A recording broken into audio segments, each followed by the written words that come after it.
আজকে আমি তৈরি করব মজাদার জামাই ভুলানো পিঠা। তো আসসালামু আলাইকুম বন্ধুরা, আমি ফার্স্টে গরু মাংস বসিয়ে দিয়েছি। গরু মাংস আমি সবসময় হাতে মেখে তৈরি করি, বিভিন্ন রকম মশলা দিয়ে হাতে মেখে তারপর রান্না করি। এটা হাতে মেখেই বেশি মজা লাগে। যখন সিদ্ধ হয়ে যায় তখন আমি দিয়ে দিচ্ছি এখানে নতুন আলু, একদম লাল লাল চকচকে নতুন আলু দিয়েছি। আলুর ভিতরে সবথেকে বেশি মজা লাগে এই আলুটা, আপনারা এভাবে তৈরি করে খাবেন। আমি খোসা সহ দিয়েছি। তো দেখুন সামান্য গরম পানি দিয়ে আমি হালকা ঝোল করেছি, যেহেতু আমি পিঠা দেখাবো বলেছি সেই জন্য। তো জামাই ভুলানো পিঠা খাওয়ার জন্য আপনার হয়তো অধীর আগ্রহে বসে আছেন। তো দেখুন আমি তৈরি করছি জামাই ভুলানো পিঠা। আমি চালের গুঁড়ির ভিতরে দিয়েছি গরম পানি, দিয়েছি সামান্য লবণ স্বাদ মতো। এবার গোলা তৈরি করে নিয়েছি। এই যে এবার তৈরি হয়ে যাচ্ছে আমাদের জামাই ভুলানো পিঠা।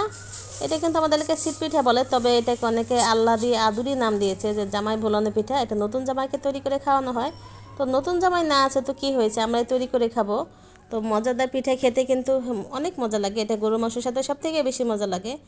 তো আল্লাহ হাফেজ।